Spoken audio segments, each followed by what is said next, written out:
el tema la conspiración contra la familia. La conspiración contra la familia. Porque no cabe duda que estamos viviendo tiempos bastante peligrosos, principalmente a nivel de la familia. Y vamos a desarrollar esta conferencia y les quiero mostrar dónde se encuentra actualmente la familia en el mundo entero.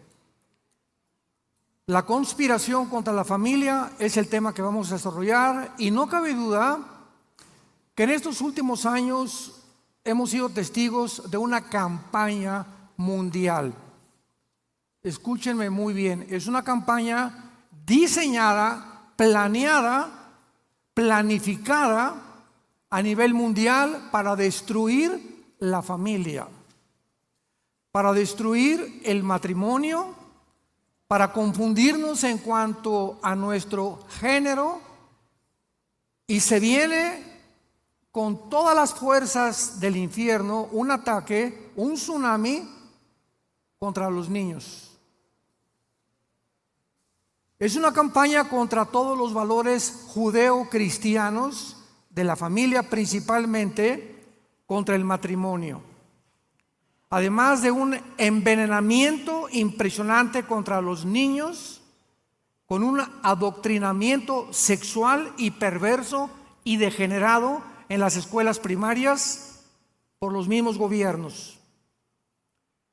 Pero ¿cómo y cuándo y por qué está sucediendo todas estas cosas de las cuales la mayoría del mundo no está consciente? Desde que Rusia invade Ucrania, el mundo se queda estupefacto creyendo que desde 1991, cuando la ideología del comunismo cayó, pues Estados Unidos se sintió, ahora sí vamos a ser la única nación capitalista, libre mercado, la democracia va a prevalecer en todas las naciones, porque nuestro enemigo, la Unión Soviética antigua, ha desaparecido, reconociendo su fracaso total en la forma de gobernar. Sin embargo, en el año 2000 surge un hombre llamado Vladimir Putin para comenzar a restaurar la antigua Unión Socialista Soviética, porque cuando cayó el comunismo en 1991, el 30% del territorio ruso se perdió. Todas estas repúblicas actualmente, Kirguistán, Kazajistán, Uzbekistán, Afganistán, etcétera, etcétera, que están al sur de Rusia, junto al mar Caspio y el mar Negro, quieren recuperarlas, pero la principal nación era Ucrania. Entonces Ucrania se convierte en la manzana de la discordia, ya no entre Rusia y Ucrania, sino entre el Medio Oriente y el occidente. Y vemos en este año un choque, un colapso entre los dos hemisferios del mundo, donde el mundo se divide en este año del 21 en que nos encontramos, el siglo XXI, entre los dos hemisferios, oriental y occidental, para apoderarse del pastel. ¿Y cuál es la manzana de la discordia? Que la OTAN o el ejército de Rusia no ponga armas nucleares en Ucrania. Porque si hubiera puesto Europa o Estados Unidos, que sigue persiguiendo este fin de poner armas nucleares apuntando a Moscú, en menos de 15 minutos se acabaría Rusia. Y pues sabemos que después de la Segunda Guerra Mundial, la lucha fue entre Rusia, la Unión Soviética y los Estados Unidos de Norteamérica. Y finalmente nos damos cuenta que cae la Unión Soviética, Putin va a defender y no va a salir de Ucrania. Lo dijimos con tanta anticipación porque en la Biblia, en Ezequiel capítulo 38, Ucrania pertenece a la zona de Magog, que es la zona de los magogitas, de todo lo que es el oriente de Europa con el sur de Rusia, y Ucrania es el centro más importante para Rusia. Yo oí en los politólogos y los comentarios de la televisión y las revistas, no, pues se va a salir Putin algún día y vamos a tener que sacarlo. y se los dijimos, la Biblia dijo hace 2700 años, en el profeta Ezequiel hace 2700 años, capítulo 38, que Ucrania iba a pertenecer a la zona de Magog, que va a ser la reunión de las naciones que van a venirse contra Jerusalén finalmente. Desde la Segunda Guerra Mundial, el mundo no había estado a punto de una guerra nuclear. Acabó la Segunda Guerra Mundial con 2 bombas nucleares soltadas en Hiroshima y Nagasaki por los Estados Unidos, matando a casi 200,000 japoneses. En 1952, Rusia inventa la bomba de hidrógeno. 1962 fue la primera tentativa en la que el mundo se enfrascó durante 2 semanas, nada más, cuando Nikita Khrushchev pone misiles nucleares apuntando a Estados Unidos. El presidente John Kennedy, ya estaban los satélites de comunicación trabajando vía Ecuador, ¿verdad? Junto a una reunión geocéntrica alrededor del Ecuador, y los satélites detectaron que había misiles apuntando a Estados Unidos. Kennedy manda un mensaje a Khrushchev: o lo sacas o entramos en una guerra nuclear. Gracias a Dios que Khrushchev sacó los misiles y no hubo una guerra nuclear hasta este año. Rusia tiene el mayor número de bombas nucleares del mundo entero. Japón tiene bombas nucleares, China un ejército de 200 millones de soldados, y Estados Unidos está avanzado en cuanto a portaaviones y aviones y F-35 que los acaban de sacar, los aviones de combate, pero no tienen la cantidad de cabezas nucleares que tiene Rusia. Entramos a este siglo XXI y viene un desbalance económico, político, militar del mundo, científico, filosófico y religioso. La bolsa de valores en Wall Street cae en 2008 777 puntos. Rusia invade cerca de Belarus, varias naciones unidas a Ucrania, y el mundo comienza a preguntarse si Rusia volvía a resurgir para volver a desafiar a Europa y a Estados Unidos. Cuando hubo la invasión a Ucrania, el presidente de Estados Unidos le recomendó a Europa, síganme con mucho cuidado para que estén enterados de la verdad, le recomendó que sancionaran económicamente a Putin, que lo sacaran de las transacciones que se hacen a través del SWIFT, que son transacciones que hacen digitalmente, que se le prohibiera sacar dinero a los bancos. Les congelaron a los rusos cuentas de banco en Europa, pero siempre se equivocaron, porque Rusia provee el 60% del gas a Europa. Y viene el gasoducto, el Nord Stream 1, desde Rusia y llega a Alemania, y Alemania es la nación en Europa que distribuye a las naciones europeas el gas. Entonces Rusia dijo: muy bien, me quieren debilitar económicamente, le cierro la llave. ¿Y qué pasó entonces? Que Rusia se une a China. China, Rusia, Irán, Corea del Norte, la India, Siria e Irak se unen a Rusia con el petróleo para ayudar a sobrevivir, y ahora estas naciones se han unido para formar una alianza y derribar el dólar como la moneda modelo para comprar los petrodólares. Ahorita México quiere comprar dólar, tiene que convertirlos en dólares. En Europa quieren comprar petróleo, tienen que convertirlos los euros en dólares. En cualquier nación que quiera petróleo, se tiene que convertir el dinero a dólares. Damas y caballeros, Iglesia de Jesucristo, el mundo ha llegado a su final. Estados Unidos está profetizado que no iba a mantenerse como una nación que iba desde la Segunda Guerra Mundial al frente porque la Biblia no menciona a Estados Unidos antes del regreso de Jesucristo. La Biblia menciona las naciones del Medio Oriente y del norte de África, que serán juzgadas por Dios. Sin embargo, esta desarticulación, este desajuste ha influido de tal manera al mundo de saber que estamos al borde de una guerra nuclear, que ya no hay programas de televisión, que la compañía Disney, el ratón Mickey, Miguelito, Tribilín, acaba de publicar que no puedes entrar a Orlando, Disneylandia, ni a Anaheim, California, a Disneylandia, sin que tus hijos reconozcan que dentro del parque de Disneylandia no le pueden llamar a un niño él o ella.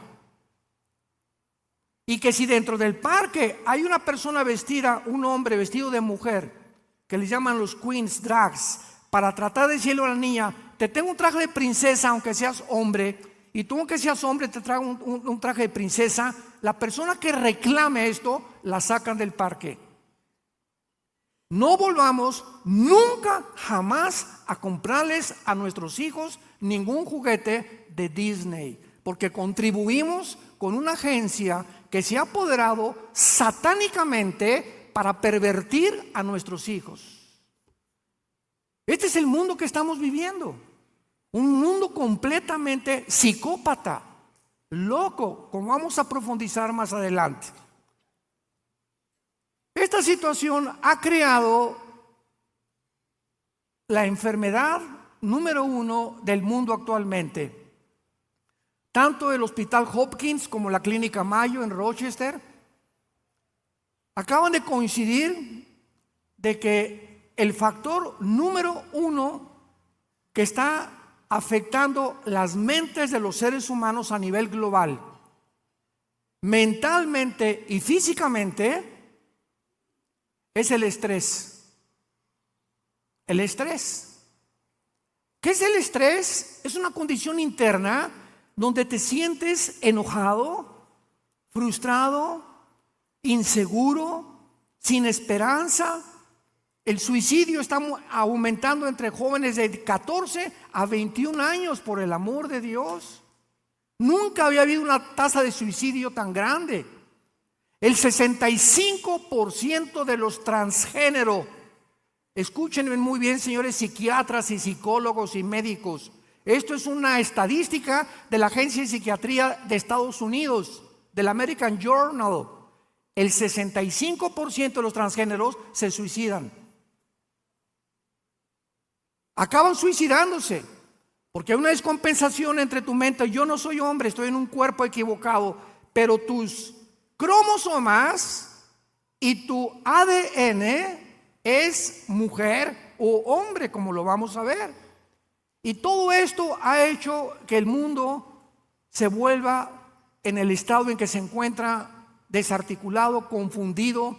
Políticamente ya no saben si el capitalismo ya cayó, la libertad ya no hay, o el comunismo, o el socialismo, o las monarquías.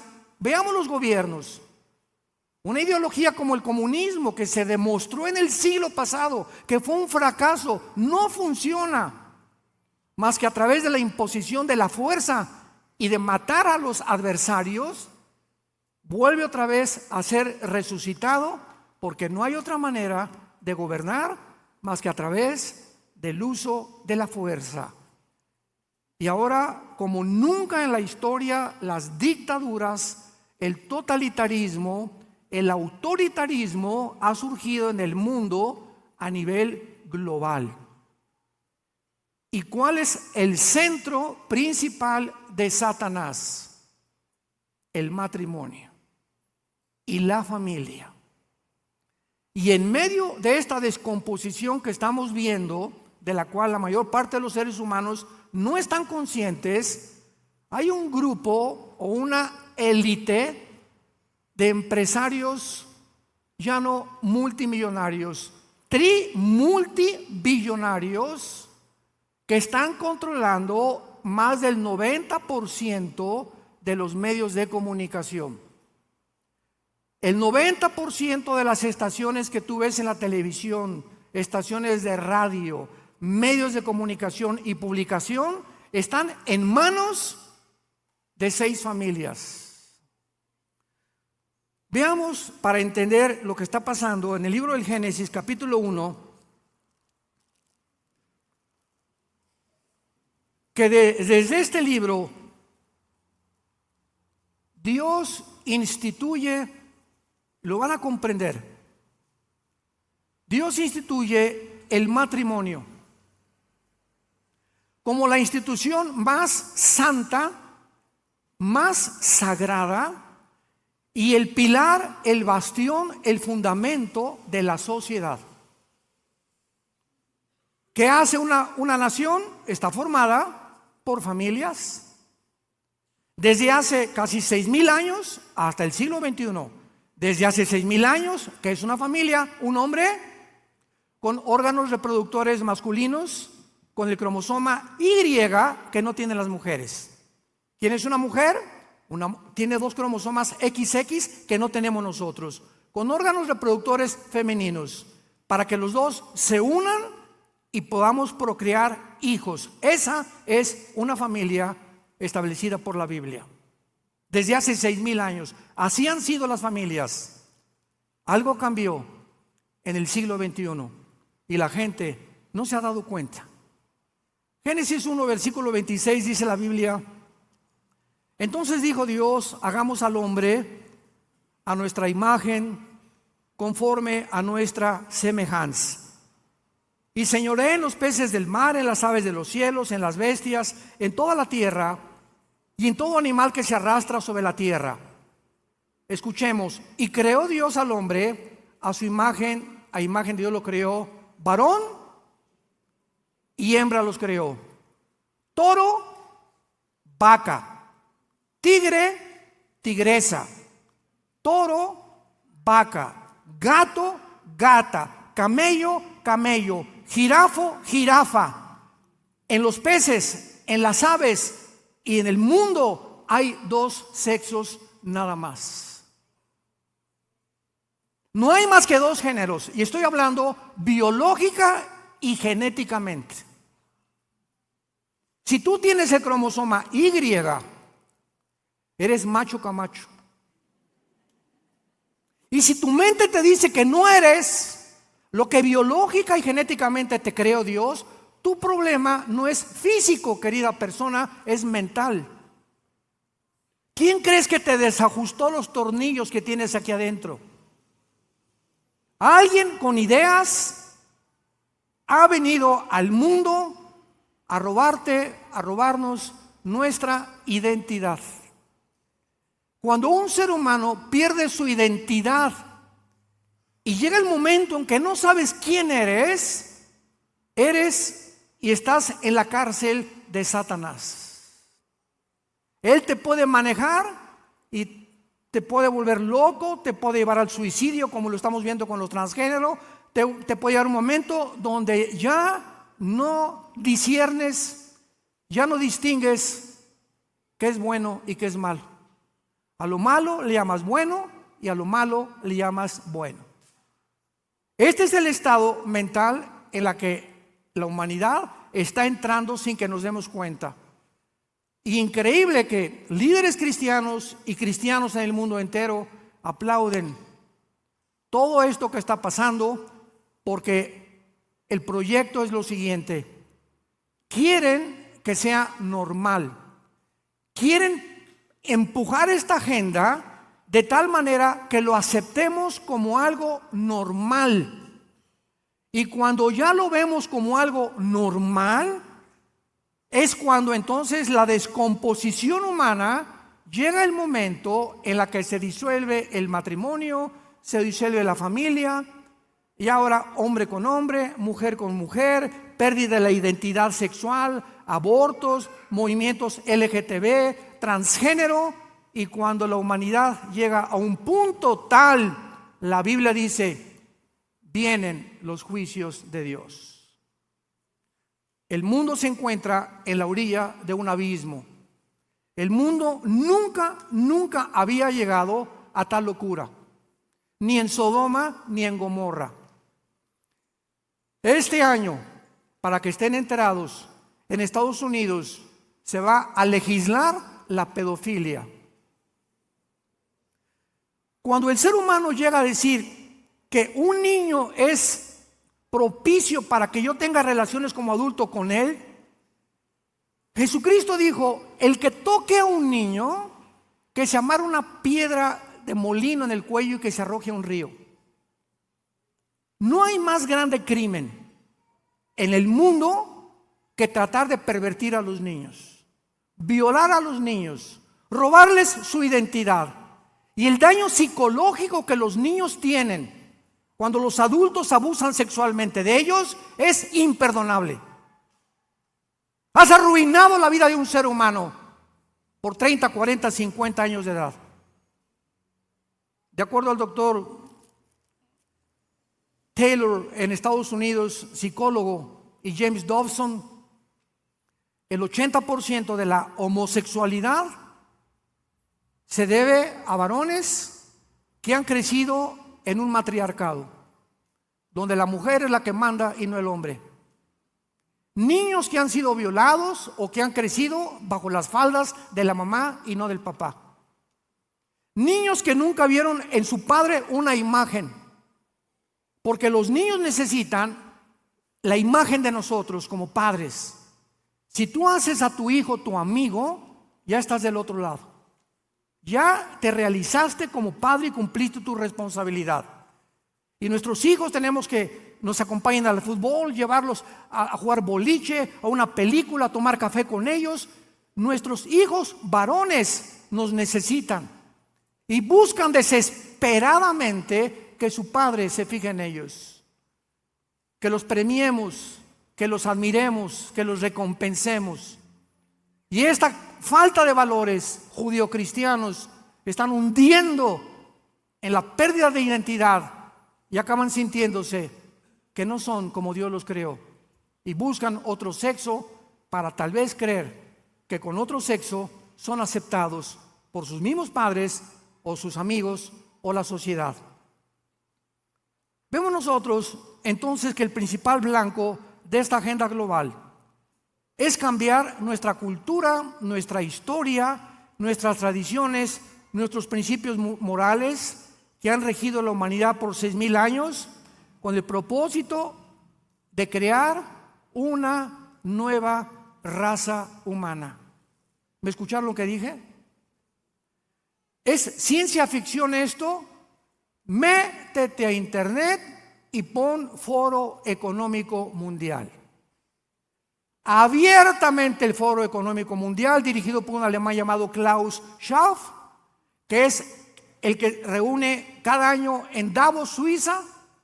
Se juntan todos estos millonarios, ninguno es presidente de ninguna nación, son puros multimillonarios, son los dueños de todas las agencias de comunicación, de radio, de televisión, de internet, de Facebook, de Google, de Amazon, etcétera, etcétera. Se juntan ahí para planear ellos los protocolos de la humanidad. Y ahí lo dice claramente en el Foro Económico Mundial: vamos a crear una raza humana porque Jesucristo es un mentiroso. La Biblia no existe. Escucha lo que estoy diciendo. Lo dice el Foro Económico Mundial. Y el portavoz del Foro Económico Mundial es un judío que se llama Noah Harari, con H. Búscalo también en internet. Todo compruébenlo lo que estoy diciendo para que despiertes y te des cuenta de la realidad. Y la Biblia dice: el que niega al Padre y al Hijo tiene al espíritu del anticristo. El espíritu del anticristo ya está en el mundo. Lo más seguro es que el anticristo ya nació. Y el mundo se dirige, repito, a un abismo para poder autodestruirnos, como se está autodestruyendo, suicidándose Estados Unidos de Norteamérica. Vemos nosotros que dentro del matrimonio Dios forma el sexo. El sexo es un impulso biológico maravilloso, precioso, que Dios crea al varón con órganos reproductores masculinos, con zonas erógenas excitables.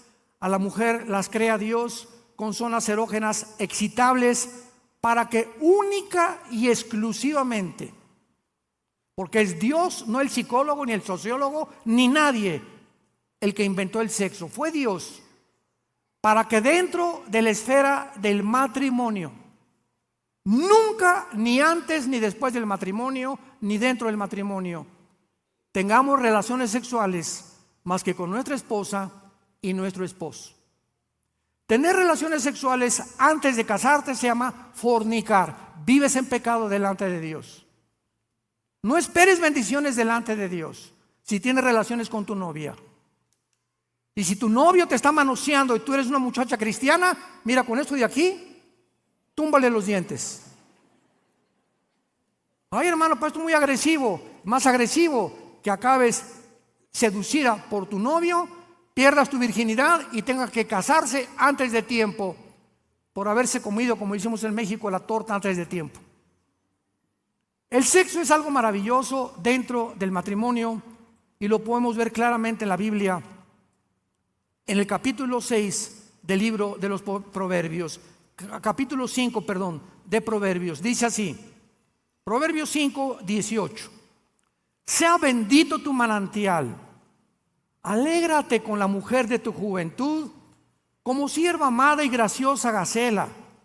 Sus caricias te satisfagan en todo tiempo y en su amor recréate siempre. Escucha lo que dice a continuación. ¿Y por qué, hijo mío? ¿Por qué andarás ciego con otra mujer? ¿Por qué tienes que quitar los ojos de tu esposa, la madre de tus hijos, la que te di compañera como amiga, como tu ayuda idónea, y pones los ojos en otra mujer? ¿Por qué pones los ojos en otro hombre que no es tu esposo? ¿Por qué, dice Dios? Te estoy viendo y no vas a progresar. No voy a poder bendecirte. Se va a levantar una barrera entre tú y yo, y me vas a orar y me vas a diezmar y me vas a traer ofrendas, pero las voy a rechazar. Porque dice la Biblia, porque los caminos del hombre están ante los ojos de Jehová y Él considera todas sus veredas. Dios nos ve. ¿Saben ustedes qué es el temor de Dios? El temor de Dios es estar consciente que aunque no hay nadie que me vea, me porto en santidad porque Él me ve. Pero muchos de ustedes hacen lo que hacen a escondidas porque creen que nadie los ve, porque ya perdieron el temor de Dios. Y cuando un ser humano, un cristiano, pierde el temor de Dios, pierdes todo. Porque caes en la incredulidad y crees que te puedes burlar de Dios. Fue el pecado del Antiguo Testamento. Creían que Dios no los veía. El apóstol Pablo, en su primera carta a los Corintios, capítulo 6, versículo 15, les dice esta amonestación: ¿qué no saben que sus cuerpos son miembros de Cristo? ¿Quitaré los miembros de Cristo y los haré miembros de una ramera? De ningún modo. ¿O qué no saben que el que se une con una ramera es un cuerpo con ella? Porque dice, los dos serán una sola carne. Pero el que se une al Señor, un espíritu es con Él. Huyan de la fornicación. Cualquier otro pecado que el hombre cometa está fuera del cuerpo, mas el que fornica contra su propio cuerpo peca. Cuando tú tienes relaciones sexuales con alguien que no es tu esposa, te estás haciendo daño como no te imaginas mentalmente. Cuando eres joven y no estás casada y tienes relaciones sexuales, estás dañando, enfermando tu alma. Estás pecando contra el templo del Espíritu Santo. Estás deteriorando tu salud sin que te des cuenta. La salud está de por medio también. Porque todo lo que pasa en la mente afecta al cuerpo cardiovascularmente, gastrointestinalmente, el hígado, el corazón. Mi estado mental tiene que ser de paz.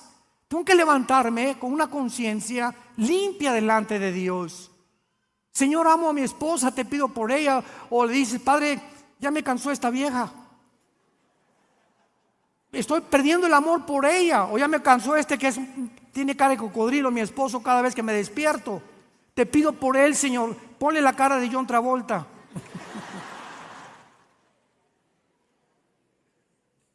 yendo a este extremo, Dios nos escucha y Dios quiere que seamos sinceros. Padre, siento que ya no amo a mi esposa, te pido milagrosamente que despiertes y volver a enamorarme de ella. Cuando Dios ve esto, Dios te premia, porque sabe que lo haces, porque no lo podemos engañar. Él sabe lo que sentimos y nos da algo que nos volvemos a enamorar de nuestra esposa o viceversa. En estos seminarios que tenemos en octubre cada año en la Riviera Maya, más del 60% de los matrimonios que asisten estaban a punto de divorciarse. Y los vemos entrando, ¿verdad? Caras vemos y ay, mi esposo y mi esposa, y tienen años juntos, pero emocionalmente divorciados durante mucho tiempo. Y así vemos cantidad de matrimonios que siguen viviendo juntos, pero ya no hay nada entre ellos. Ya no hay amistad, no hay comunicación, ya no hay una voluntad en la que te amo, etcétera, etcétera. Se apagó la chimenea, se apagó el fuego y solo Dios lo puede volver otra vez a levantar. Entonces, la fortaleza de la unidad familiar está siendo atacada por todo lo que está pasando en el mundo. Esto ha causado caos, repito, los jóvenes ya casi no se quieren casar, tienen relaciones, adulterios, fornicaciones, transgénero, pedofilia, y están por legislar a finales de este año y a principios del otro. Abre los oídos, en Finlandia y en Europa Oriental y del Norte, el bestialismo, las relaciones con los animales. Lo encuentras en Levítico 18, Levítico 20, donde Dios prohibía el bestialismo, porque es el grado donde el ser humano, aquí estamos. Los animales están debajo de nosotros. Un ser humano que comienza a degenerarse, que pierde la identidad, que pierde su humanidad, desciende a un nivel más bajo que los animales. Se llama la deshumanización de la raza humana. Pero no se han dado cuenta. A donde quiera que viajo me doy cuenta, la gente no se han dado cuenta. Todos los días trabajan, vas, comes, llegas en la noche, ves el programa de la televisión, ves tus telenovelas famosas y todo, pero estás desconectado de la realidad del mundo. Nuestros hijos son prestados, crecen rápidamente nuestros hijos. Nunca tuvimos tiempo para ellos, nunca vieron un buen ejemplo. Cuando muera o cuando tú mueras, tus hijos no podrán decir: mi padre fue un hombre de Dios. Mi padre lo veía hincado besando a mi madre. Mi madre fue una mujer de Dios que amaba a mi padre. Ese es el ejemplo de una familia. Es el ejemplo que Dios quiere para bendecirte, para bendecirnos. Porque si murió por nosotros en una cruz, ¿cómo no nos dará todas las cosas si nosotros se la pedimos? Vean en penúltimo lugar en en Deuteronomio capítulo 4, la exhortación que Dios le hace a Israel. Deuteronomio capítulo 4, versículo 5 y 6. Escucha, abre tus oídos de tu alma a estas palabras de Dios. Dios le dice a Israel, a su pueblo: mira, yo te he enseñado estatutos y decretos, como Jehová mi Dios me mandó. Es Moisés hablándole al pueblo, para que hagan en medio de la tierra en la cual entran para tomar posesión de ella. Guárdalos y ponlos por obra, porque esta es vuestra sabiduría y vuestra inteligencia a los ojos de los pueblos, los cuales oirán estos estatutos y dirán: pueblo mío, sabio y entendido, nación grande es esta. ¿Quieres tener sabiduría para formar un hogar?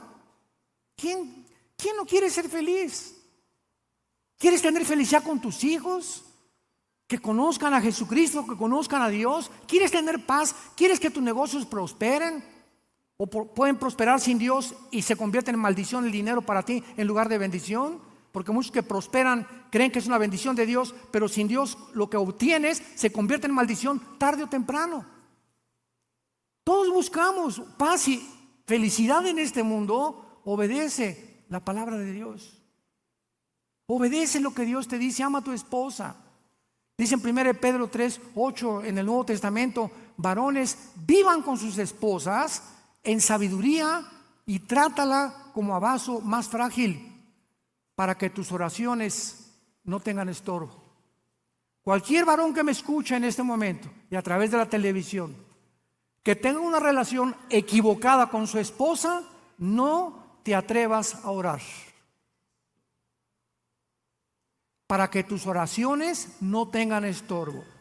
Si Dios no ve que a tu esposa la tratas como una reina, que eres considerado con ella, que eres caballero con ella, que tus ojos son para ella nada más, cuando Dios ve eso, tú no te imaginas, no nos imaginamos las bendiciones tan grandes que derramará sobre nuestras vidas, en salud, en bienestar, en paz con los hijos, en el negocio, porque es lo que Dios busca: obediencia de parte de nosotros.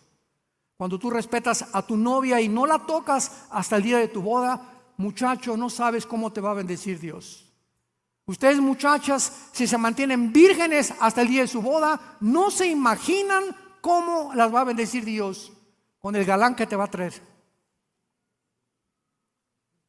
Escúchame, porque lo que te estoy diciendo es tu inteligencia y tu sabiduría.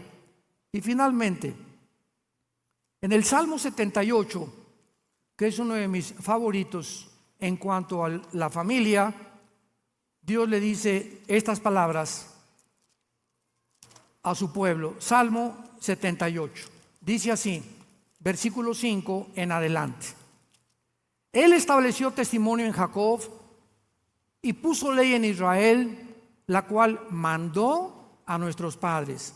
Vean que todo eso se transmite de generación en generación, que la notificasen a sus hijos, para que lo sepa la generación que viene después de nosotros y los hijos que nos nacerán, y los que se levantarán lo cuenten a sus hijos, a fin de que pongan en Dios su confianza y no se olviden de las obras de Dios, que guarden sus mandamientos. Me dice Dios, lo tomo personalmente: Armando, todo lo que te estoy dando, transmíteselo a tus hijos. Ponlo por obra por tus hijos. Ama a tu esposa, ama a tus hijos, ama a tus nietos. Inspíralos con tu vida y con tu ejemplo, para que ellos continúen esto, y no te imaginas cómo te voy a bendecir. Para que cuando crezcan nuestros hijos, su confianza no esté en el dinero. Ahora los jóvenes, ¿cuál es la carrera que más me reditúa dinero? Pues esto, y buscan alguna carrera que produzca más dinero o que sea más rentable. No buscan la voluntad de Dios, que a lo mejor te llamó Dios a ser futbolista y no abogado, o a lo mejor te llamó Dios a tener un taller de herrería y no licenciado, o no medicina. Pero lo que tú quieras seguir en la vida, que sientas la paz en tu vida, que es Dios el que está llamando, y que disfrutas lo que estás haciendo. No sigas simplemente por el dinero una carrera o tus estudios, porque no viene de Dios y no vas a ser bendecido. En México, aquí en la República Mexicana, el 65%, escúchenme, el 65% de los profesionistas, abogados, médicos, contadores, etcétera, etcétera, viven del comercio. No viven de su carrera, viven del comercio. Pero se metieron a una carrera porque los papás, si no terminas la carrera, ¿verdad?, nunca vas a triunfar. ¿Quién te dijo eso? Sigamos y tengamos la sensibilidad de ver a qué llamó Dios a nuestros hijos. Hay muchachos que dicen al papá: papá, me gusta el fútbol, tengo 17, 18 años, y no, tú no puedes, pues quiero ser como Messi, pues aunque no seas como Messi, ¿verdad? Pero dejemos a nuestros hijos que por ellos mismos, la vida es la mejor universidad. Y si se equivocan, se equivocaron, pero que no sean manipulados por nosotros. Yo soy médico, tú tienes que ser médico. Yo soy arquitecto, tú tienes que ser arquitecto como yo. Qué grande equivocación, por la falsa sensibilidad de la palabra de Dios. Tenemos esta palabra para que podamos saber que no hay nada torcido ni perverso en ella. Toda la palabra de Dios es recta a los que entienden y razonables a los que han alcanzado la sabiduría. Porque de tal manera amó Dios tu vida. De tal manera nos ha amado Dios que nos dio en una cruz a su Hijo Jesucristo, para que cualquiera de ustedes que en Él cree no se pierda y tenga la vida eterna. Para que vengas a la cruz y le digas: Señor, he sido un soberbio intelectual. Yo creí que podía vivir sin ti. Yo me hice mis mandamientos y mis reglas y todo, y esta es la soberbia por la que el mundo se encuentra, en la que se encuentra. El Foro Económico Mundial quiere mejorar la raza humana con el transhumanismo. Yo tengo una conferencia, búsquenla en YouTube, se llama El Transhumanismo, donde explico claramente la agenda y los medios que están usando para convertir a los seres humanos a través de la tecnología y de la genética en una raza superior, mejor que la que Dios creó. Es el colmo de la soberbia a la que el ser humano ha llegado. Y desde el Génesis encontramos que el Satanás le dijo a Eva, ¿se acuerdan? Serán como Dios. Y esta mentira ha recorrido el mundo hasta el siglo XXI. Y la raza humana se encuentra ahorita creyendo que somos dioses.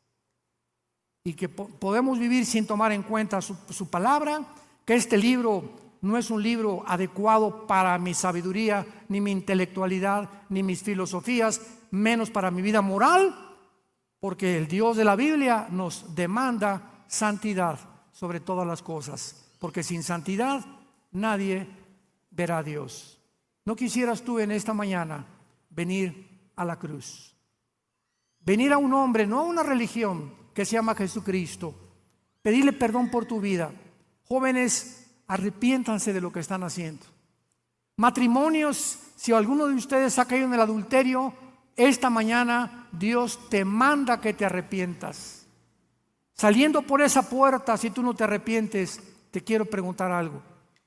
Si tú murieras hoy, un ataque al corazón, una embolia cerebral, un accidente de tráfico, una bala perdida, si tú mueres en tus pecados, te condenas eternamente en el infierno. Estas palabras son fieles y verdaderas. No te burles de Dios. Es el libro de los libros y Dios nos ama para que podamos entender que separados de Él, nada podemos hacer. Inclinemos nuestra cabeza por unos momentos y ahí desde tu lugar, en silencio, es Dios el que te ha hablado a través de la Biblia. Porque Dios te ama. Dios dio su vida por ti en la cruz y te manda, es una orden del cielo: arrepiéntete. No sigas en esa vida que estás viviendo. Vas a acabar mal. Tarde o temprano vas a acabar mal. Es el momento en que tú puedas cambiar de dirección y te des la media vuelta y le pidas a Dios que te ayude a cambiar, diciéndole estas palabras con todo tu corazón: perdóname, Señor. Creo que en la cruz, con la sangre preciosa de tu Hijo, me limpias de todo pecado.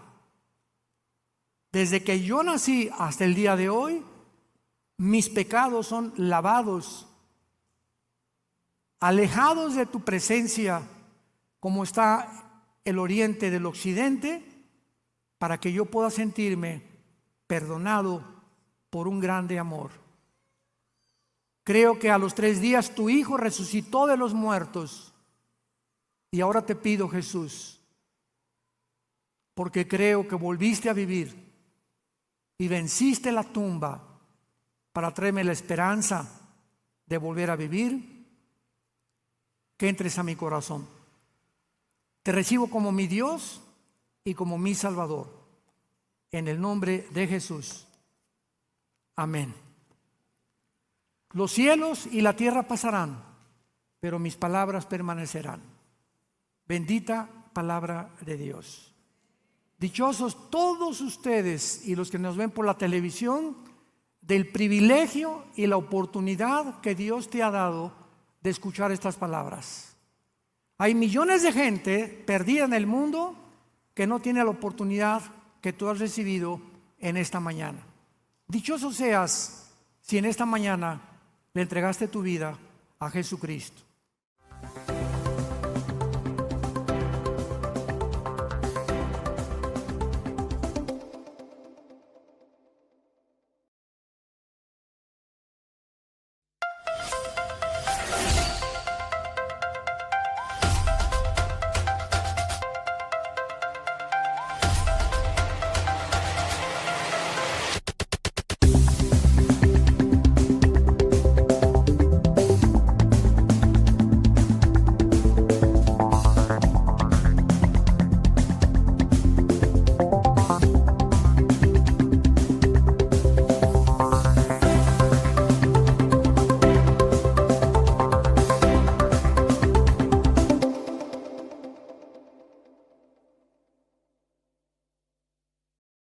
Tenemos como tema a desarrollar en esta mañana que se celebra gloriosamente la resurrección de Jesucristo, la suprema revelación de Dios. Es el tema que vamos a abordar.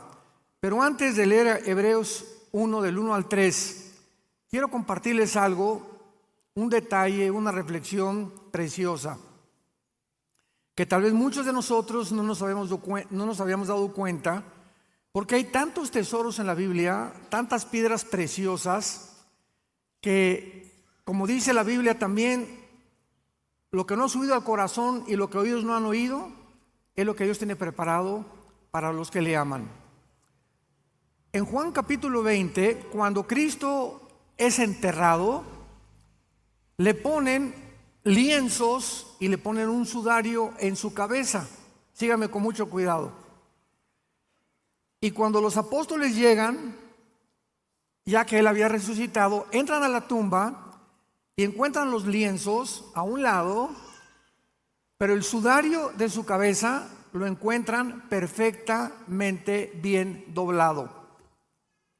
¿Qué importancia tiene esto? Para que podamos entender, tenemos que conocer el trasfondo de las costumbres de los hebreos.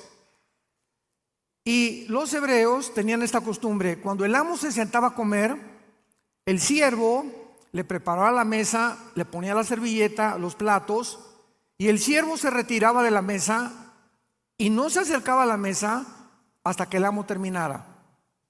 Entonces, cuando el amo terminaba, tomaba la servilleta, se limpiaba las barbas, las puntas de las manos y las manos, y si la servilleta la ponía así desordenadamente, el siervo daba a entender, o le daba a entender al siervo, que podía venir a recoger la mesa, que ya no iba a regresar.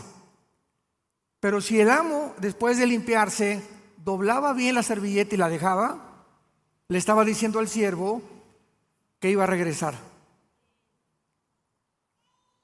¿Capiche? ¿Lo entendieron?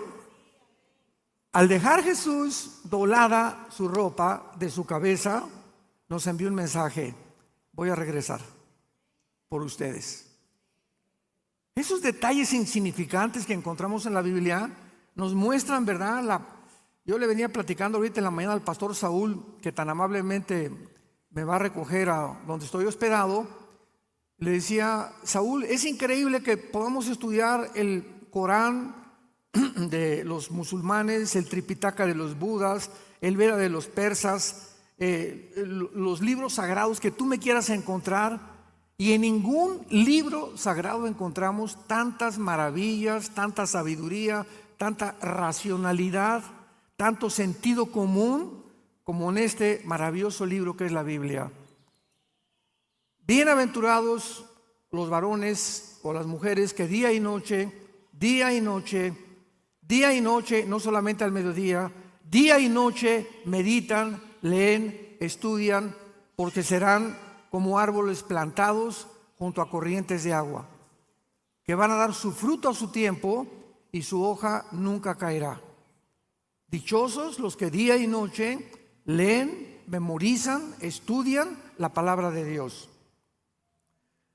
Muy bien, vamos a la lectura, Hebreos 1, del 1 al 3, que dice lo siguiente: Dios, habiendo hablado muchas veces y de muchas maneras, en otro tiempo a los padres por los profetas, en estos postreros días nos ha hablado por el Hijo, a quien constituyó heredero de todo, y por quien asimismo hizo el universo, el cual, siendo el resplandor de su gloria y la imagen misma de su sustancia, y quien sustenta todas las cosas con la palabra de su poder, habiendo efectuado la purificación de nuestros pecados por medio de sí mismo, se sentó a la diestra de la majestad en las alturas.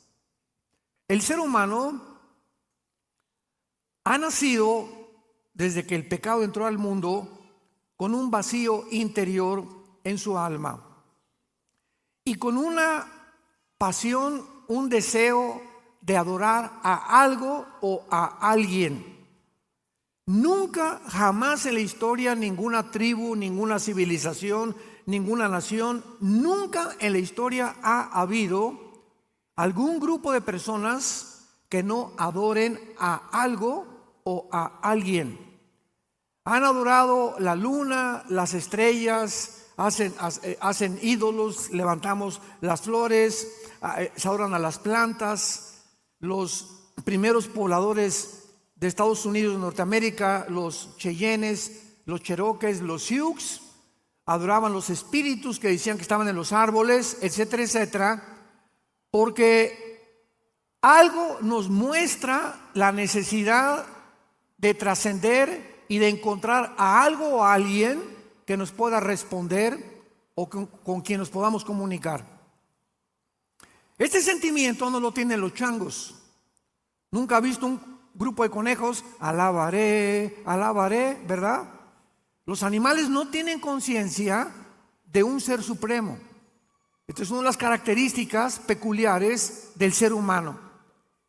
Pero la pregunta que vamos a contestar es: ¿de dónde vienen estos sentimientos internos y esta vaciedad que tenemos, que podemos tener dinero, podemos tener poder, popularidad, publicidad y sentirnos al mismo tiempo vacíos? El gran rey del rock and roll, Elvis Presley, en el siglo pasado, tenía 500 mujeres esperando en la esquina de su casa, 500 mujeres esperando que pudiera recibir a una por una cada semana para tener relaciones con él. Las defensas de sus Cadillacs eran de oro puro. Michael Jackson, cuando murió, el rey del pop, son dos reyes, uno del rock and roll y otro del pop. No se sabía si era hombre o era mujer. Nació negrito, no le gustó, se quiso poner blanco, se puso sustancias que le cambiaron el color, tenía un odio tenía que salir con paraguas, cubierto, tenía un miedo a morir de algún microbio, alguna bacteria, alguna infección. Elvis Presley murió drogadicto a los menos de 45 años de edad. Sus últimos conciertos en Las Vegas ya no podía ni siquiera hablar ni pronunciar, se le olvidaba la letra de las canciones. Michael Jackson murió en una desesperación total y después se descubre que era un pederasta, que violaba a los niños, que invitaba a su granja, que tenía tipo Disneylandia, propiedad de él, y los violaba, niños menores de 10 años de edad. Entonces vemos que detrás de todos los personajes políticos, deportistas, cantantes, que se supone que son los representantes del éxito y de la fama, mueren peor que los animales. Nunca encontraron la respuesta a esa vaciedad.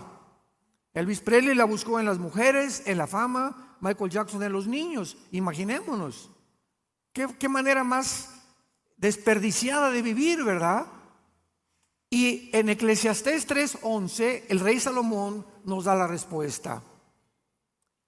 Dios hizo todas las cosas buenas en su tiempo. Eclesiastés 3:11. Y Dios puso la eternidad en el corazón humano.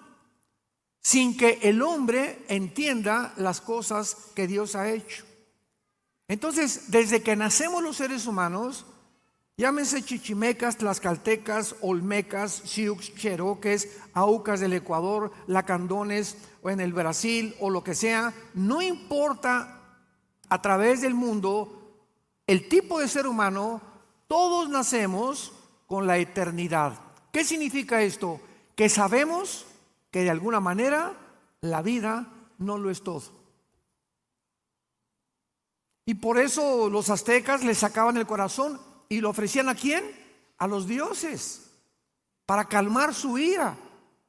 Los tribus en Estados Unidos, los cherokees, los sioux, los cheyennes, creían, ¿verdad? Y los ponían y quemaban a sus muertos sabiendo que su alma iba a subir a algún lado.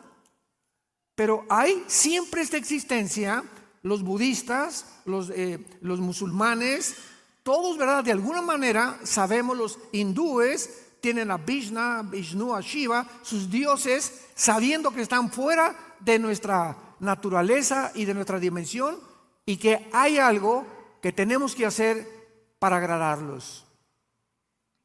Sin embargo, no hay necesidad, dice la Biblia, gracias a Dios, que permanezcamos en tinieblas, damas y caballeros, tratando de buscar a Dios de diversas formas. ¿Por qué? Porque Dios se ha revelado. Dios se ha revelado de diferentes maneras. Número uno, los que lo quieran apuntar, a través de la naturaleza. Dice en Romanos capítulo 1, versículos del 19 al 20, porque lo que de Dios se conoce les es manifiesto, pues Dios se lo manifestó. Porque las cosas invisibles de Él, su eterno poder y deidad, se hacen claramente visibles desde la creación del mundo, siendo entendidas por medio de las cosas hechas, de manera que no tienen excusa. ¿Qué está diciendo el apóstol Pablo? Si yo veo una pintura, hay un pintor. Si veo un edificio, hay un arquitecto. Si veo un reloj, hay un relojero. Si veo un teclado, hay alguien que diseñó eso. Detrás de todo tiene que haber una causa. Es una ley inexorable dentro de la física y las matemáticas. Todo efecto tiene que tener una causa. ¿Por qué existo? Tiene que haber una causa por lo cual existo. Sócrates dijo, el filósofo, pienso, luego existo. Existo, luego vivo. Si vivo, tiene que haber una causa. Yo no me causé nacer y ser formado de una forma extraordinaria en el vientre de mi madre. Y si una causa hay detrás de mí, tiene que ser alguien que me creó. Y unos le llaman el poder, los dioses, la luna, el sol, etcétera, etcétera. Pero todo nos lleva a buscar que hay algo o alguien detrás de todo lo que existe. Hace muchos años, un físico matemático llamado Blaise Pascal, cristiano, escribió tratados sobre el libro del Apocalipsis, etcétera, etcétera. Tenía amigos ateos, y los ateos, ustedes saben que no les dices, ve el orden del universo y el diseño de Dios a nuestro alrededor. Y Blaise Pascal en su casa hizo un taller y reprodujo un universo, colgó el sol, colgó la luna, así con hilos, estrellas, etcétera, etcétera, pero muy acomodado todo. Y entonces el ateo entró a la casa de Blaise Pascal y le preguntó, oye, qué lindo esto está, ¿quién lo hizo? Y le contestó Blaise Pascal, no sé, apareció en la mañana todo así. Y el ateo le dice, ¿me estás viendo la cara de tonto? Esto lo tiene que haber hecho algo. Le digo, pues es que tú eres el tonto, le dijo Blaise Pascal, porque cuando vemos el sol y la luna y el orden y el diseño perfecto, que la Tierra gira en 24 horas sobre su eje con una inclinación de 23 grados y medio y que al mismo tiempo se traslada alrededor del sol en 365 días, no puede ser que haya las 4 estaciones, la distancia entre nosotros y el sol para que haya vida la mezcla del oxígeno perfecto que existe ahorita en la atmósfera, ya arriba ya no hay el oxígeno que tenemos aquí. ¿Tú crees que todo fue solo? ¿Apareció de repente? Que de repente apareció un chango con órganos reproductores masculinos y después una changa con reproductores femeninos, y se juntan los dos y aparece un changuito. O sea, somos dos accidentes en medio de un accidente. Vemos nosotros que profesando ser sabios se hacen necios. Por eso el ateísmo es insostenible filosóficamente, ni físicamente, ni biológicamente, menos matemáticamente. Ya el ateísmo ha comenzado a dejar de existir desde que se descubrió el ADN en 1954, en el siglo pasado. Entonces la naturaleza nos habla, y por eso el hombre busca a Dios. Los antiguos, las tribus, las civilizaciones veían todo, veían las estrellas, adoraban, y algo nos impulsaba a adorar el universo, porque tenemos la eternidad en el corazón. En segundo lugar, Dios se ha dado a conocer a través de nuestra conciencia. De nuestra conciencia. ¿Qué es la conciencia? Con, dentro, ciencia, conocimiento. Conciencia, conocimiento interno. Es lo que significa conciencia.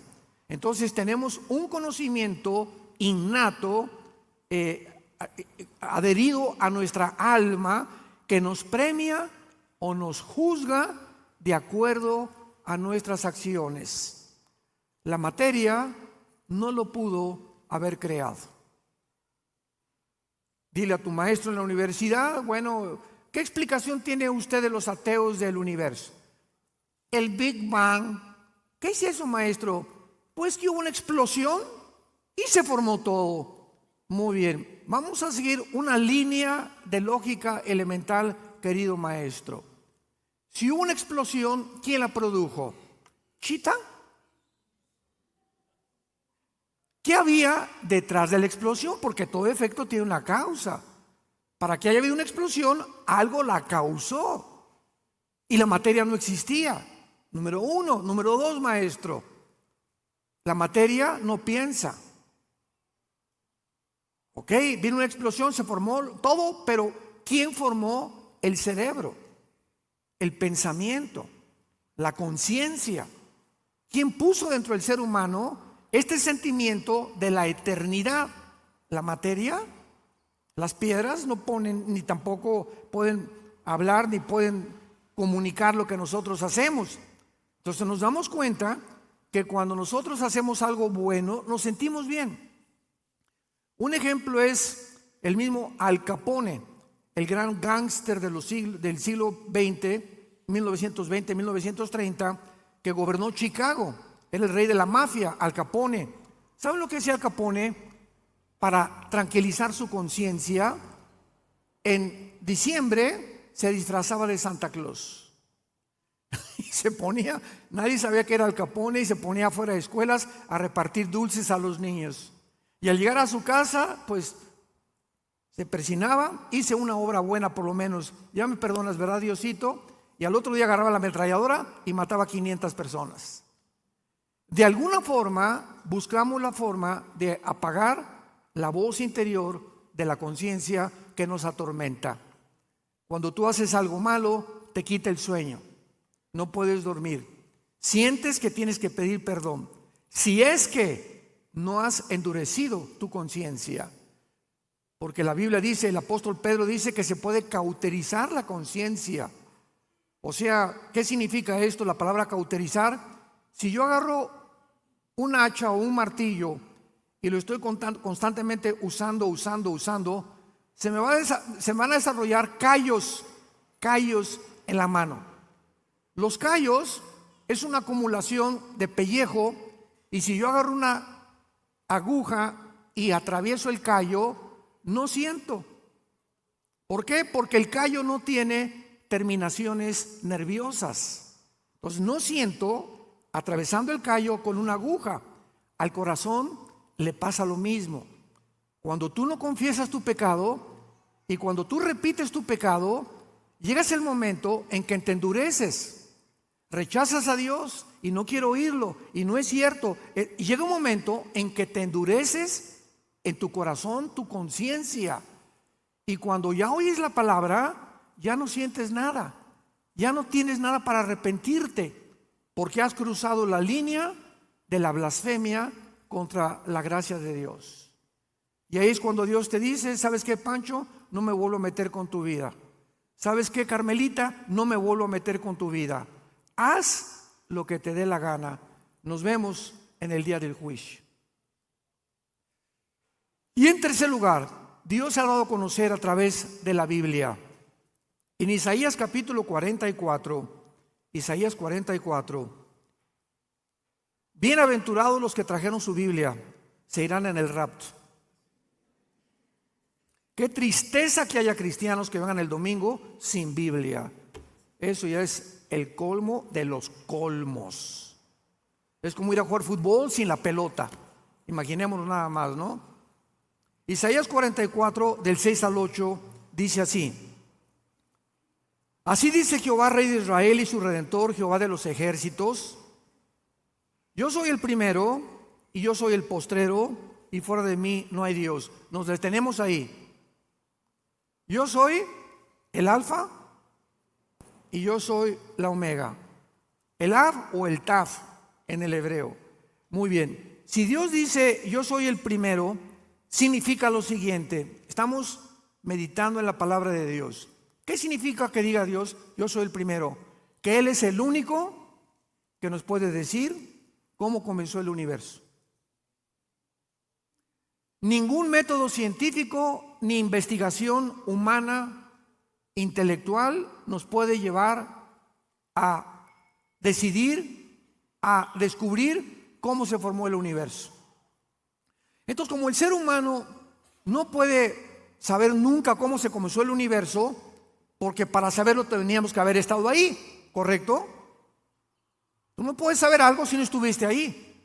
Entonces, como no estuvimos en el principio, inventamos.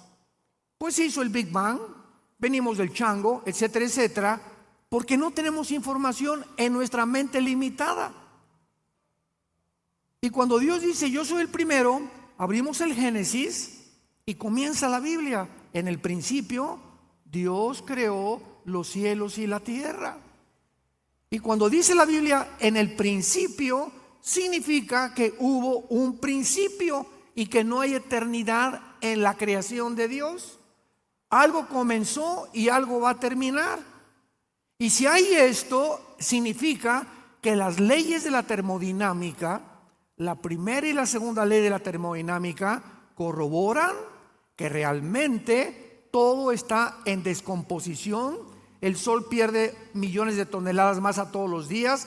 La madera se echa a perder. Estamos muriendo celularmente todos los seres humanos. Todo hay que volverlo a pintar. Todo el coche lo tienes que estar renovando en su aceite, cambiándole las piezas.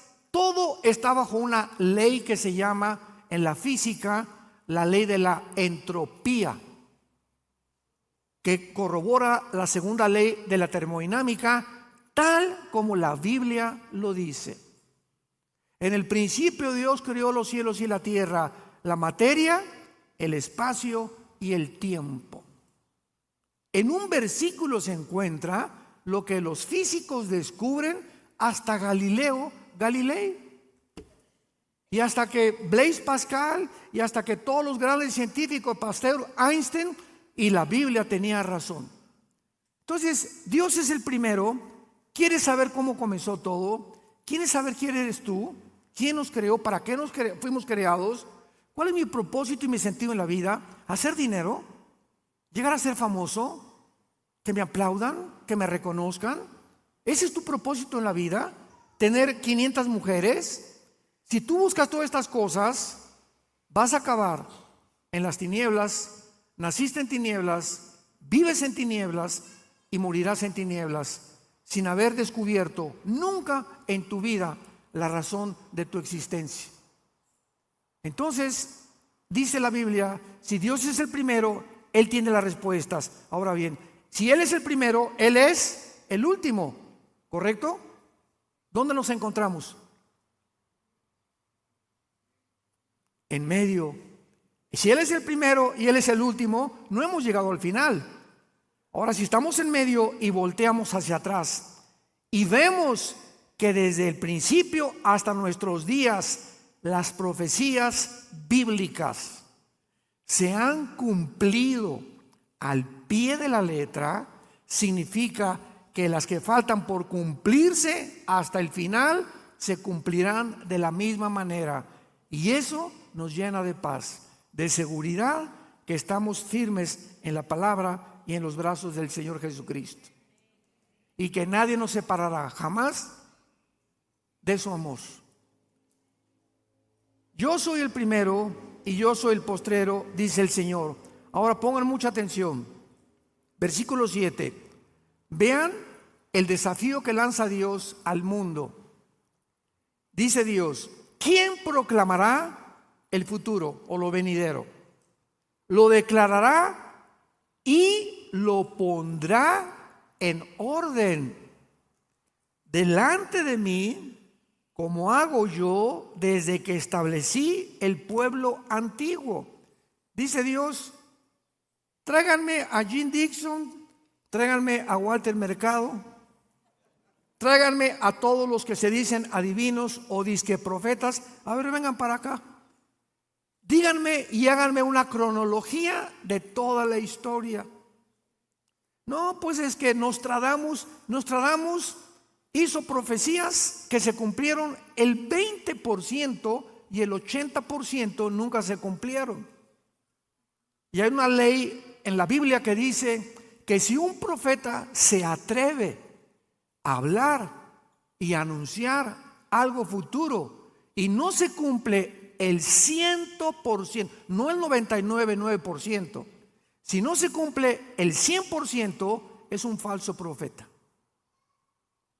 Jim Dixon, 2 semanas antes que mataran al presidente Kennedy, una mujer fue al New York Times en Nueva York y les dijo: veo sangre en Dallas, Texas, 1961-62, cuando mataron al presidente John Kennedy en Dallas, Texas. Veo sangre y fue así, mataron a Kennedy, tal como ella lo dijo. Pues se hizo famosa y todo el mundo la quería consultar. De ahí en adelante, ella se va a Nueva Jersey y luego se fue a otro estado en Nueva York para que pudiera dar conferencias de qué iba a pasar en el mundo. Nunca jamás volvió a dar ninguna otra profecía. Todas se equivocó. ¿Qué significa esto? Que el diablo muchas veces toma personas para poderles hacer creer a la gente que son profetas. Pero la única profecía se encuentra aquí. La Biblia es un libro sellado y acaba diciendo en Apocalipsis: si alguien le agrega algo o le quita algo a este libro, las maldiciones de la ley caerán sobre él. Una vez me encontré una persona que me dijo: oye, tengo una profecía. Y le dije: escríbele en un papel y ponle 2 de Pancho 3:1 y pégasela a la Biblia. Porque si hay algo más que Dios nos quiera decir, entonces la Biblia está incompleta. La Biblia es una revelación completa o no completa. Porque si algo le falta, entonces no es la palabra de Dios. Quedó incompleta la revelación de Dios. Y la Biblia es algo que ya está totalmente, y a Dios lo que Él quiso revelarnos se encuentra en la Biblia. A la ley y al testimonio, dijeron los profetas hebreos. Esto es muy importante para que podamos comprender que en la Biblia encontramos el orden de la historia. Maestros de la escuela que nos acompañan.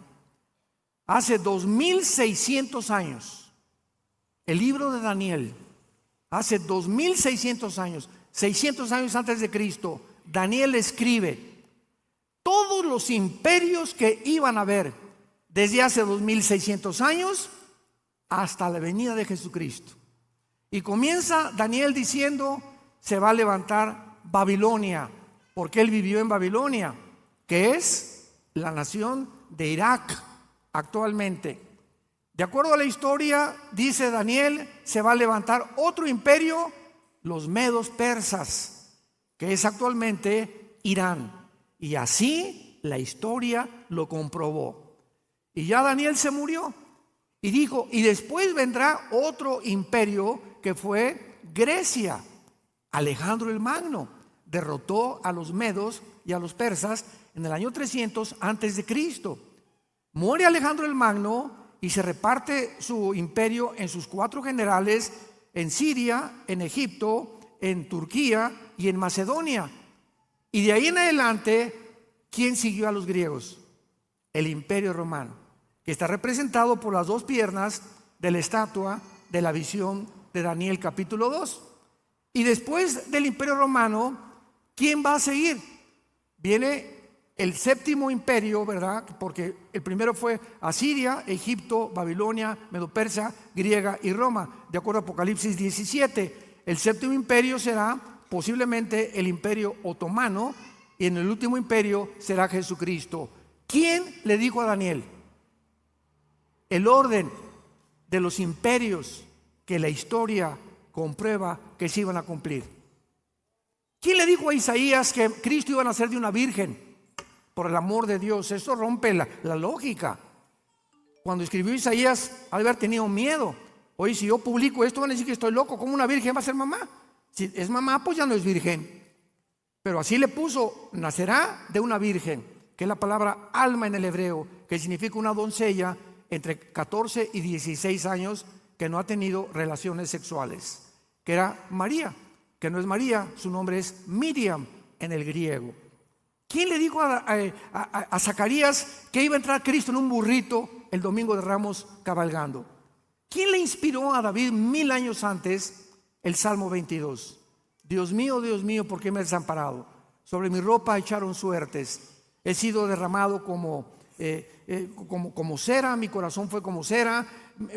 Veo a los soldados. Describe la crucifixión de Cristo 1000 años antes. ¿Quién pondrá en orden la historia como lo hago yo? ¿Quién pudo describir 33 profecías se cumplieron cuando Cristo colgaba en la cruz? Nada más en el momento que Él colgaba, 33 profecías se cumplieron. Vemos pues que tenemos la Biblia como la revelación de la palabra de Dios.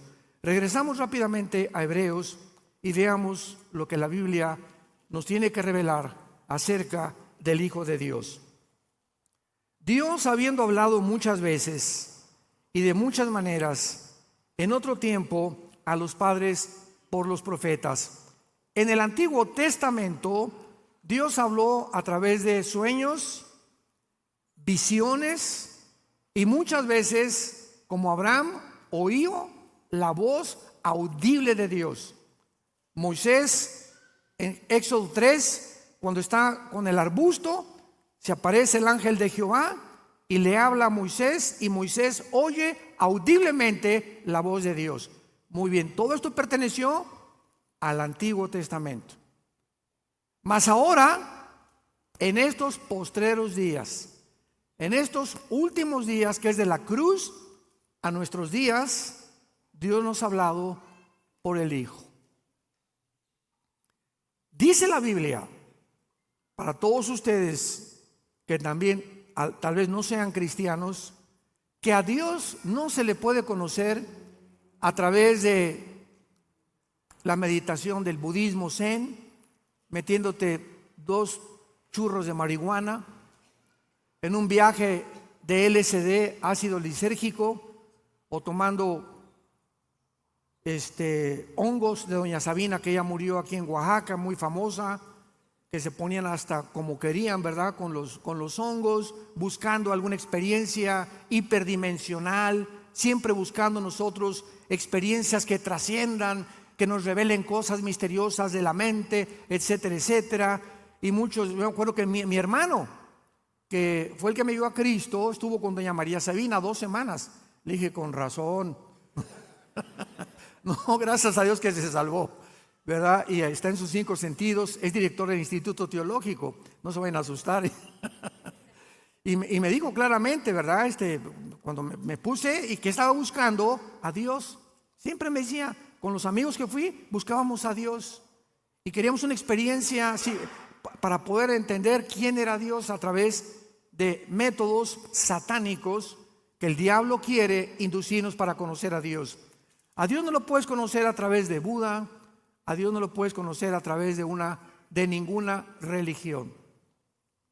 Si algún ser humano quiere conocer a Dios, escucha esto con mucho cuidado. Antes de conocer al Padre, necesitas conocer al Hijo.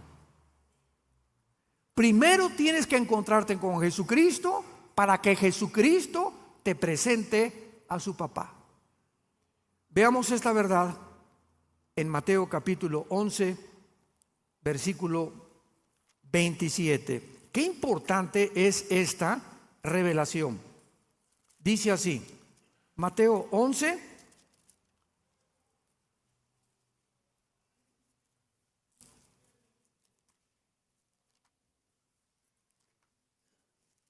y dice así, Mateo 11, versículo 27.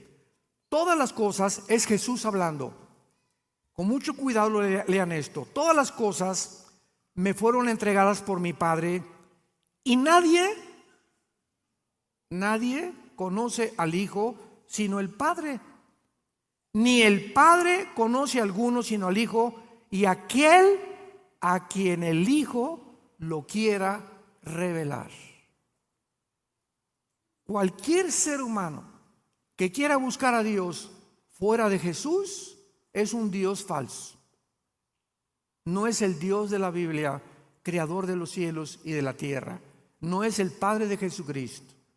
Primero, crees lo que Él hizo en la cruz, lo invitas a tu vida, entra en la forma del Espíritu Santo y ya Cristo entrando a tu vida, el Espíritu nos quita y nos comienza a desempeñar las telarañas que teníamos en el cerebro mentales por el pecado, y entonces ya puedo venir a la Biblia con la mente de Cristo. Dice 1 Corintios 2 que tenemos la mente de Cristo y puedo comenzar a entender quién es Jesús.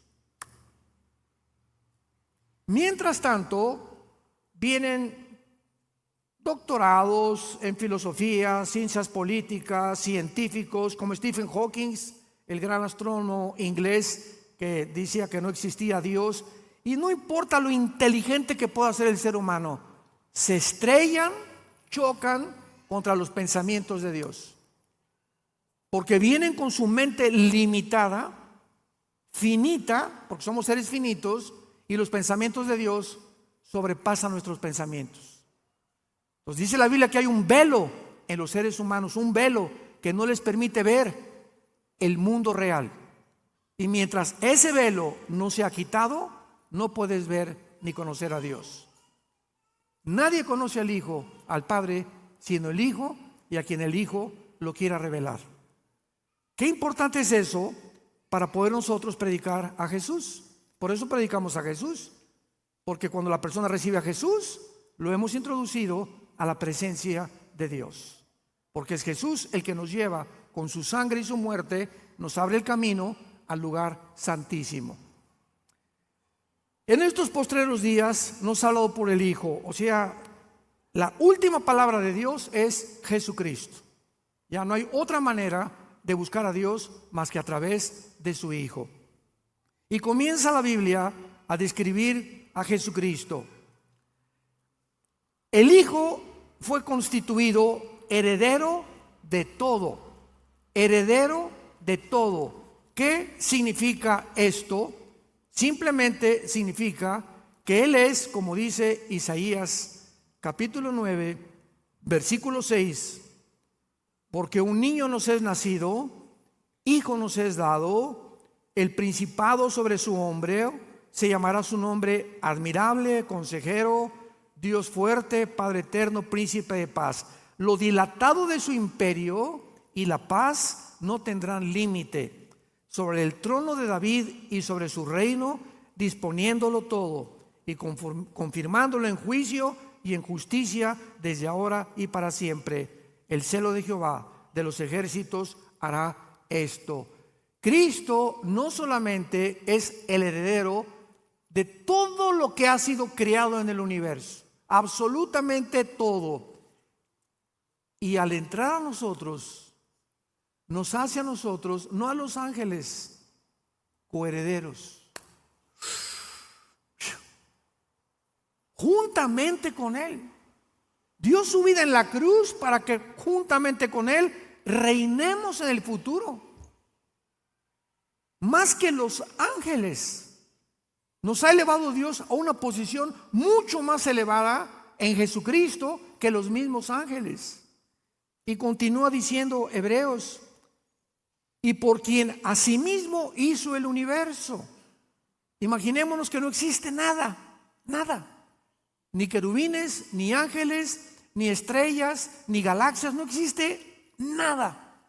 Está el Padre. Y en ese momento, el primer pensamiento del Padre, porque Dios es amor, fue una cruz. Antes de que Dios creara todas las cosas, en su mente estaba la cruz, su amor.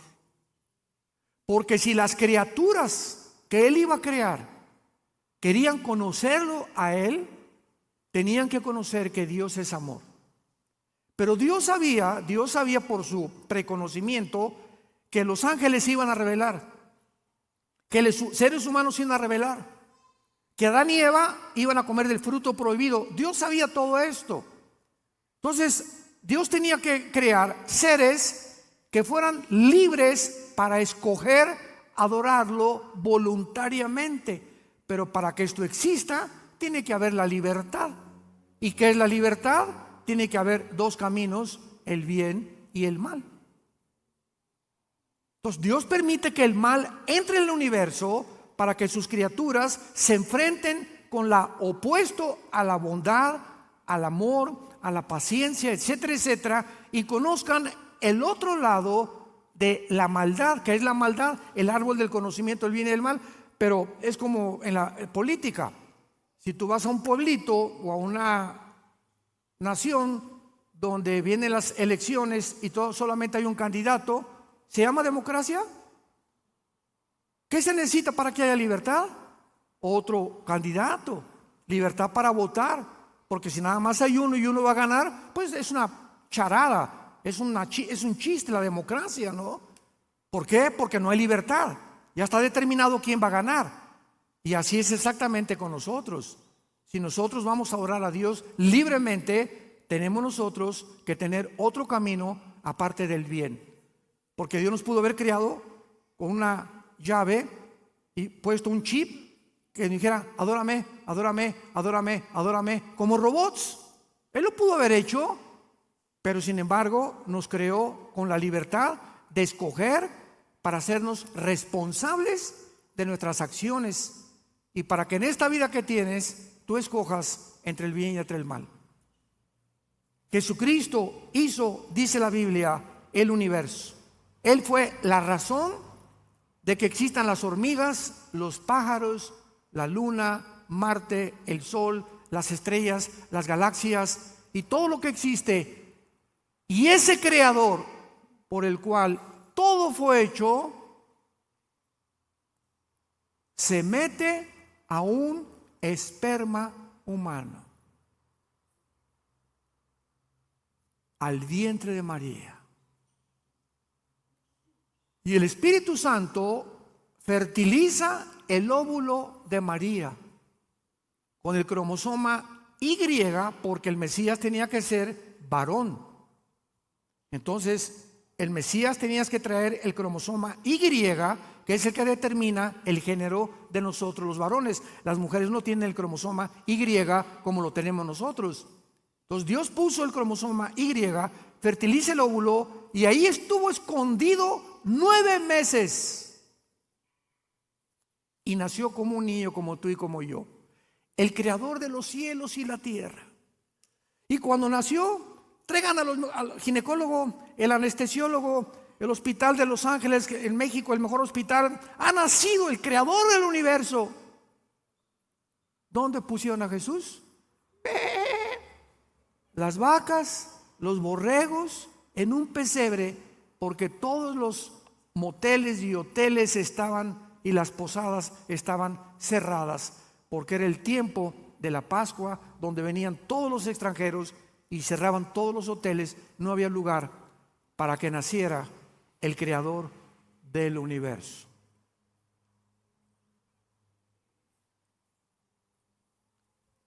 Y antes de morir, se hinca a sus discípulos, agarra una toalla y les lava los pies a los 12 apóstoles. El creador del universo se hinca delante de nosotros. Pero le dijo: no, ¿cómo puedes tú hincarte? Si no aceptas, no tendrás parte conmigo, dijo Jesucristo. ¿Cuál es el mensaje de Jesucristo? Tú no puedes seguir a Jesús sin la humildad. Sin la humildad nadie puede seguir a Jesús, y Él no te puede presentar a su Padre, porque Dios es un Dios humilde. Fue el más grande ejemplo que Dios nos dio. Él es un Dios humilde, que se hinca delante de nosotros, que nos viene a servir como Jesús lo estableció. No vengo a que me sirvan, vengo yo a servirlos a ustedes. Yo les sirvo la mesa, yo te doy de comer para que tú me sigas y tengas el ejemplo que soy manso y humilde de corazón. El creador del universo. Y dice Hebreos que Jesucristo es el resplandor de la gloria y la imagen misma de su sustancia. En la teología hay un problema, porque dice la Biblia que nadie ha visto a Dios, y luego por otro lado dicen que Dios lo vio, o etcétera, etcétera. Eso se resuelve fácilmente con lo que acabamos de leer. Es el resplandor. Si yo tengo un espejo aquí y aquí está Pancho, y tú me preguntas: ¿ves a Pancho? Mi respuesta es sí, claro que lo veo, pero no veo la esencia, veo el reflejo de su cara, que es realmente Pancho. Entonces Dios, nadie puede verlo directamente porque nos morimos. Entonces mandó a su Hijo para que Él fuera el espejo, Él reflejara el carácter y la vida de Dios. Y Jesús lo dijo en Juan 10: el que me ha visto a mí, ha visto al Padre. Pues no que nadie ha visto al Padre, sí, pero Él reflejó con su vida, con sus acciones, con sus milagros, con su poder, con su amor, con su humildad, cómo es Dios. ¿Quieres saber cómo es Dios? Estudia los evangelios y conoce a Jesucristo. Él es el resplandor, el reflejo de Dios el Padre. Y finalmente dice el versículo 3 de Hebreos 1: y quien sustenta todas las cosas con la palabra de su poder. ¿Nunca te has preguntado, señores físicos que nos acompañan, matemáticos, científicos, astrónomos, nunca se han preguntado que hay una ley física que dice lo siguiente? Si yo tomo una canica y le hago así a la canica, ella va a salir disparada, pero se va a detener. Si tomo una flecha y la disparo, va a salir la flecha, va a ser una parábola y se va a detener. Si disparo un balazo, sale la bala y la bala tiene que caer. ¿Por qué? Porque de acuerdo a la ley física, la velocidad está relacionada con la fuerza que se le aplique. En otras palabras, la canica le hago así y le estoy aplicando una fuerza, ¿verdad? Entonces la fuerza en mi dedo va a impulsar la canica 1 metro, 2 metros, 3 metros, nada más, porque va relacionada a la velocidad con la fuerza que le apliqué, igual que la flecha. Entonces nada puede continuar si no hay una fuerza detrás. ¿Me van siguiendo? Ahora viene la pregunta. Me encanta. La Tierra gira alrededor de su eje en 24 horas. ¿Quién le hizo así?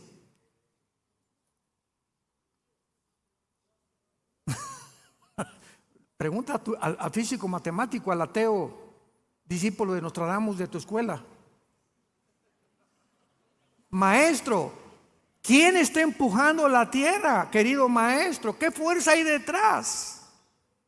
Contésteme física y matemáticamente. vamos a sumergirnos en el mundo microscópico, a los átomos. ¿Quién mantiene los neutrones, los electrones, todo lo que es positivo alrededor del núcleo? ¿Quién mantiene esta velocidad continua de la materia que hace posible que la materia sea molecular? Tanto en el mundo microscópico como en el mundo macroscópico, ¿quién mantiene la Tierra? ¿Quién la empuja para que sea exactamente su vuelta en 365 días? ¿Quién mantiene las galaxias para que no choquen unas con otras? ¿Qué fuerzas hay invisibles? Dígame usted, maestro. Físicas, que la física no tiene explicación. Jesucristo lo hace. Quien sustenta todas las cosas, los átomos, la fuerza, el magnetismo, la gravedad, todo lo hace el que murió en una cruz hace 2000 años. El que tienes colgado ahí arriba de tu cama y que ni siquiera has considerado hincarte para adorarlo, bendecirlo y hacerlo parte de tu vida. Él se llama Jesucristo, el Hijo de Dios, que es la última palabra que Dios nos ha dado y que en esta mañana quiere entrar a tu corazón si tú se lo abres y le permites, porque Él es un caballero. Él no te va a forzar a que tú le recibas. Tiene que ser tu voluntad la que tú reconozcas que sin Él nunca podrás alcanzar el propósito para lo cual fuimos creados. Oremos. Te damos gracias, Señor, por tu palabra. Bendito sea el Dios y Padre de Jesucristo nuestro Señor y de su Hijo, en quien están encerrados todos los tesoros de la sabiduría y del conocimiento, y que nos has hecho renacer para una esperanza viva por medio de la resurrección de Jesucristo de entre los muertos. Te adoramos, Señor, te bendecimos. Te damos las gracias por tan grande salvación. En esta mañana Dios te habla y te dice: te amo. Vine al mundo hace 2000 años, físicamente, visiblemente, para representar y reflejar el amor de mi Padre a tu persona, a tu familia, a tu trabajo, a todo lo que eres. Tú simplemente tienes que creer lo que hice en esa cruz en tu lugar. Algo que tú nunca hubieras podido realizar, pagar por tus pecados. Pero yo los pago. Con mucho gusto acepté la orden de mi Padre, venir al mundo y ser tu sustituto para que tú pudieras tener la vida eterna y el perdón de tu vida por mi gracia y la misericordia de mi Padre. Dice Jesús. Ahora, si tú le recibes en tu corazón en este momento, arrepiéntete de tus pecados. Tú no puedes seguir en la vida que tú has llevado hasta este momento y dile: Señor, creo que en la cruz pagaste con tu sangre por mi vida, mis pecados pasados, presentes y futuros, y que a los 3 días volviste a vivir. En este instante te recibo como mi Señor y mi Salvador, y te doy las gracias por tan grande amor. En el nombre de Jesús. Amén. ¿Qué tal es la palabra de Dios? Asombrosa, ¿verdad? Maravillosa. Maravillosa la palabra de Dios.